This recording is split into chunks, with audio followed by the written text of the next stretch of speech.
It is Memorial Day weekend 2017. I am in Las Vegas, Nevada, and I am heading up to Pahrump, Nevada, where there is a prison protest.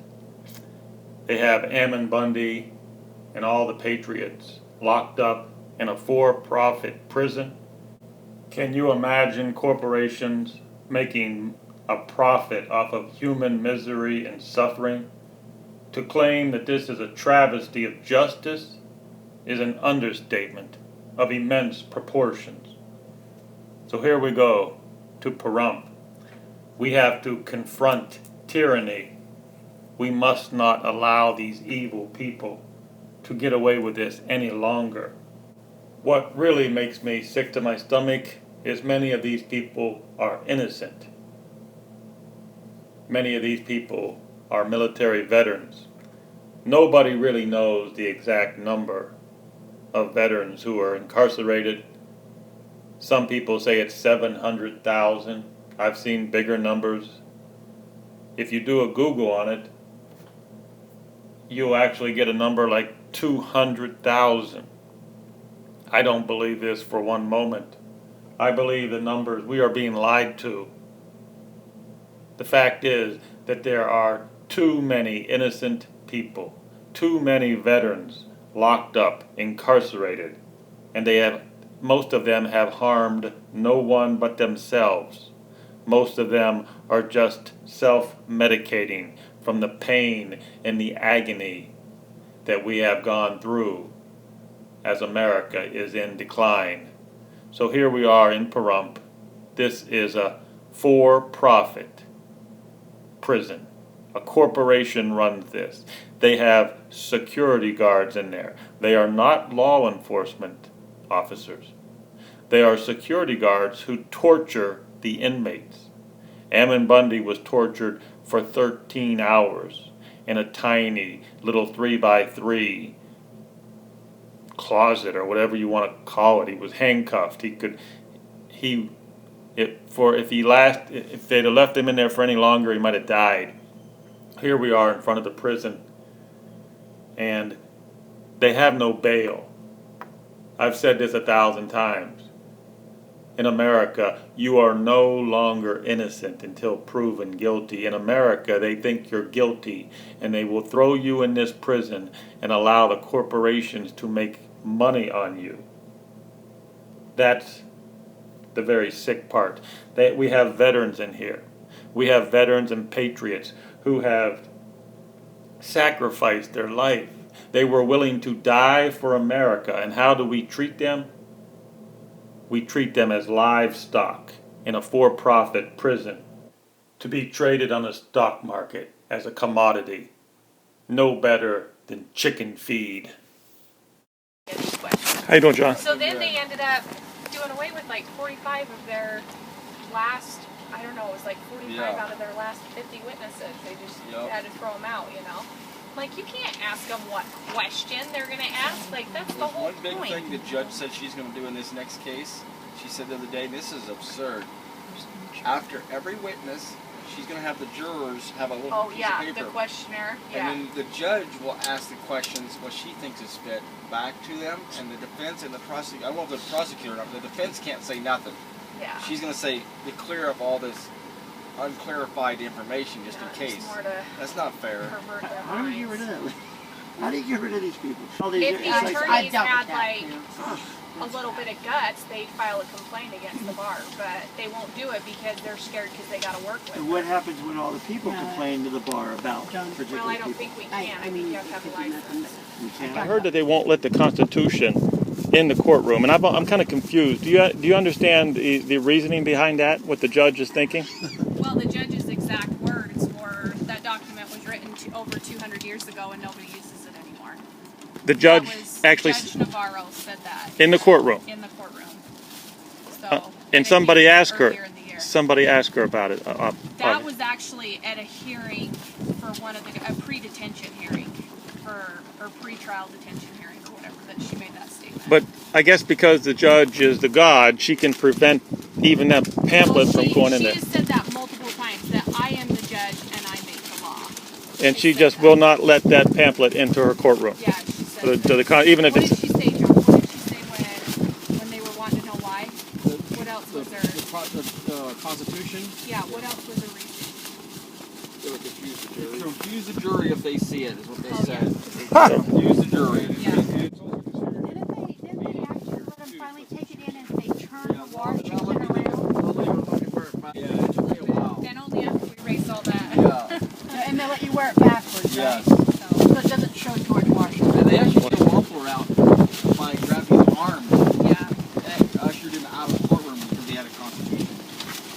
How you doing? I'm doing pretty good. How are you? So you guys came from Idaho? Yep, we came from Boise, Idaho. We left after I closed up shop at my work. We got on the road at like 3 a.m. What is your name? I'm Dustin. Dustin. And you came to support Ammon Bundy, of course, And all the political prisoners. and all the political prisoners. Yeah. This is quite an event, isn't it? Yeah, it is. I hope it grows. We need more action like this, definitely. Yes, we got to put a stop to these private. This is a private, for-profit prison, Yeah. and they're just treating them like cattle in there. Have fun, Yeah. guys. Cattle. Okay, well, thank you. Thank you.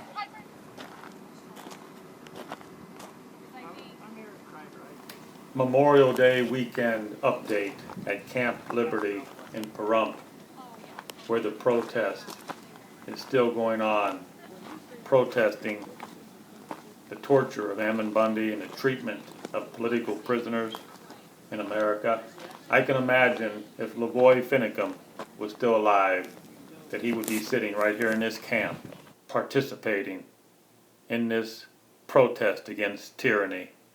Rest in peace, Lavoy Finicum.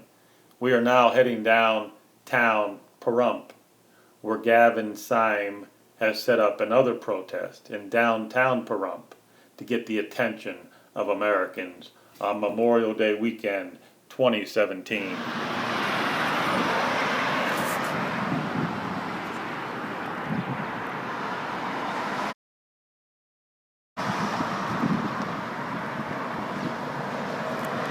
How you doing? Pretty. We're protesting the Prison abuse, prison abuse, huh? restoring the Constitution. Yeah, what is your name? Lindsay, Lindsay. How long you guys been out here for? a couple hours. A couple hours? We've been camped out at Camp Liberty across from the prison about 24 days now. A lot of people honking their horn in support? Lots of honks and waves and smiles. A lot of support. Yes, yes. I'm glad to hear that. People want their freedom back. I hear you. They really do. Where are you from? Colorado. So you come all the way from Colorado? Yes, I've been here twice for this. Wow, And I helped with court, and I show up to the hearings, and you go to the hearings in the Yep. court, Yep. so you put a lot of effort into this yes, because it's a worthy we cause. need to witness those courtrooms. We have to beat them in the courtroom Yep, because these are innocent patriots. yep. Thank you.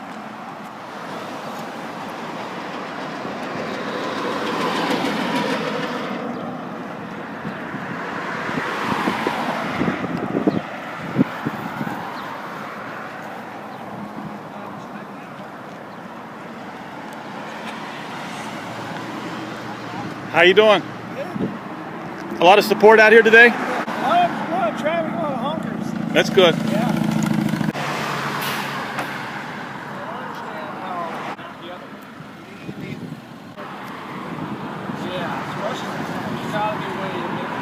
I wonder if it's just that one day it's more intense than the other, and so when you add the freedom, whenever you add, it's not keeping up, without a doubt. How you doing? How's it going? So you guys came all the way from Washington? Yeah, there's people from all over the country here, but I'm from Washington. Tony's from Vegas. Got another Washingtonian down there. One of the guys is from Oklahoma. Tony, you're from Vegas? Yes, sir. Okay. So you come up to support the Bundys? Yes. That's good. And really just to support everyone. It's all the prison abuse that's happening out here. Patriots, not just the Patriots. I'm out here because I think our entire justice system is broken. We have a system where 97% of the people that go to prison are there because they plea bargain. There's something wrong with that. People should have the right to a jury trial, and we shouldn't try to bypass that. We need truth instead of convictions. Exactly. That's why I'm here. they're getting 100% conviction rates. These people, just about these criminals. It's a corrupt system. Yeah, and you know, people that are criminals should be prosecuted. They should pay for crimes. We don't need to be afraid of criminals, but we waste so much of our resources on people who aren't criminals. And how about the victimless crimes? The people that do drugs, they have no business being in prison. The people that do drugs have problems, and we need to try to figure out an economy or something that's going to help these people instead of making them turn to drugs because they feel desperate. You put them in prison, torturing them. Oh, it's ridiculous. It's ridiculous. To put anybody in prison over possessing any substance is contrary to law itself. So you've been up there at Camp Liberty, huh, Gavin? Yeah. And how long have you been up there? Well, we've only been up there. I've been up there probably a week or so. A week. And Kelly's been in and out over the past month almost. So it's been going for now, pushing 4 weeks, I think. And how long do you plan on staying down? I don't know. As long as we can. Some of us are going to have to be in and out, but it's really given hope to not just the Bundys, but just the prisoners in there in general. And they've been letting us know it really helps having us out there, because prisoners in America are so used to just being forgotten, even by their own families. They lock you away in a hole, no justice, no due process, and everybody just forgets about you, regardless of what you're accused of. And so I think it's our job as a society to start stepping up and looking these human traffickers in the eye and saying what you do is not okay. What do you think about? It's possible that Harry Reid would want something bad things to happen to Ammon out there. If it wasn't for this protest, it's possible something worse could have happened.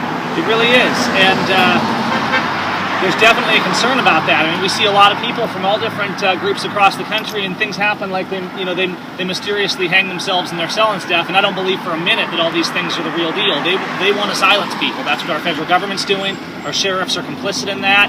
And the for-profit prisons, they just want as many people as they can in there because they get a profit for having them there. This protest possibly could save Ammon Bundy's life. Possibly. Yeah. I mean, We're appealing to heaven for such things. We may need help from God, huh? Yeah, we really do. We really need an appeal to heaven. But, a lot of times people say, oh, well, I'll pray for you, but they don't want to do any action, right? And so we gotta plant the seed and take some action. If you're a believer in God like me, and like Tony, you'd say, well, yeah, God's gonna, and like David, like most of us here, God intervenes in the affairs of men, but men have to stand up and do what's right. It's not like it's just a free ticket where we say, hey, cha-ching, give us what we want, right? That's what juries are there for, so that we can set our brothers free, even if we ain't quite perfect in God's eyes yet. Hello there, how you doing? Good afternoon. I'm Ambassador David for the Kingdom of Heaven, and we're teaching jury nullification so we can take back over our courts and take back over our country. This book tells you how one juror or 12 jurors are stronger and mightier than all three branches of government put together, and included with all the agents and agencies they can come up with all together. One juror or 12 of them are mightier and can set our people free. Learn it, teach it, use it, and restore our country. This tells you about nullification? Yes, jury nullification, overthrowing unjust laws, and how to set everybody free that ain't a criminal out there. And it may be the only option to fixing our broken justice system, maybe nullification, huh? Short of being perfectly before God. That's before we wrote this Constitution, we had Christian common law we brought from England. And England had it long before it was called England. It was the Magna Carta spoke of it. Jurors being the only thing that we had to defend ourselves against unjust kings. And of course, there was a Supreme Court justice who brought it up, that we have the right in America for nullification. I forget his name. You remember his name? Justice Scalia was the last one we had that was any good, but there was other ones that are written about in that book. And Scalia had to be taken out before we got into these land use trials that the Bundys are such a big part of, because he declared to all his peers that he would not interpret the United States Constitution according to foreign law.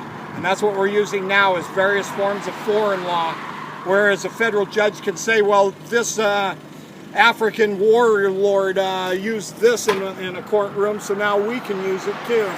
I'm kind of interested in your opinion on Donald Trump. How's Donald Trump doing with the Bundy Patriot ordeal? We haven't seen him get real involved yet. He's probably a pretty busy man, and he's trying to make friends with everybody he comes across. Hopefully he gets enough time to look at these matters again and understands that these basic foundational issues are more important than foreign trade or whether we're at war with this country or that country. We need peace in our own land before we're ever going to be able to show any other countries how to have peace in theirs. Yes, I think this is a little bit more important than going to Sicily. Definitely. Gavin, what do you think about Donald Trump's action so far as the president?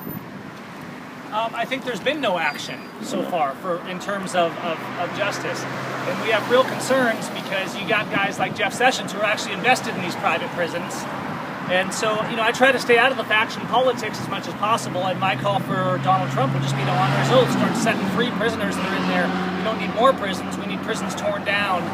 The justice system is completely destroyed in America, and we've got to go back and work from the ground up. So I hope that Trump and the other leaders, right down to our state legislatures, will step up. But so far, it's not too encouraging. There's not been a lot of movement. We got people literally being tortured in prisons on American soil, and the highest authorities in our nation so far are doing nothing about it. So I'm disappointed, and I hope they'll step up. Have you met a politician yet that you have any optimistic about? We have a few people, that were involved in Bundy Ranch and stuff like that were willing to stick their neck out. But I could probably count them on one hand. So it really, there's some that do better than others. But you'll notice that there's none out here with us now. There's a commissioner here in this town that's been supportive, and so there are legislative officials that are frustrated and standing up. But so often there's so much fear of losing their position or things like that, and we just need to cast out that fear and be bold. They could lose their pensions, couldn't they? Yeah. We've got a few city commissioners and county commissioners that are really good people that wish they could do more, but every one of them have got this attorney at the end of their table that tells them what they can do and what they can't do. And until we get rid of those attorneys at the end of the counter, or at the end of the table, their hands are pretty much tied. Gavin, I got one more question for you. Yep. What actually got you involved in this corrupt justice system? What motivated you to become an activist? You go back to my first video I ever did was at a Border Patrol checkpoint, and I think that was a turning point for me because I was traveling around the country with my family doing my job, and I came to a checkpoint where they stopped us in the middle of the road and asked us questions, and I just said enough is enough, and I said no. And so increasingly since then I've seen the corruption more and more and more and realized how bad it really is. But that was kind of a turning point for me, being stopped in the highways of my own country to be questioned by military men. And I realized that this isn't freedom, it's not the Constitution, and it's not safety. That was on the border. What state was that in? That one was in Texas. So you're down in Texas, yeah, and it's almost like a Gestapo Nazi checkpoint. Well, and it wasn't even on the border. It wasn't immigration. It was 70 miles inland. 70 miles. And so it was just, and people say, oh, this is to protect our borders, to protect our borders. No, it's not. It doesn't protect our borders. It doesn't protect justice. It's simply to take people's freedoms away. And so at 70 miles in, you said you had to do. Yeah, I was already noticing. I was already researching, but that was kind of the first time I put my foot down. Okay. Yeah. And you're an artist and a photographer? Yeah, I do photography and video work, and do a lot of educational workshop stuff for photographers and software and things like that I design. So. And you're still doing that pretty heavily? Yeah, that's kind of what keeps us going and allows us to be out there because there's no money in being out here. Exactly. Well, thanks for doing the good thing. Appreciate it. Thank you. Thank you.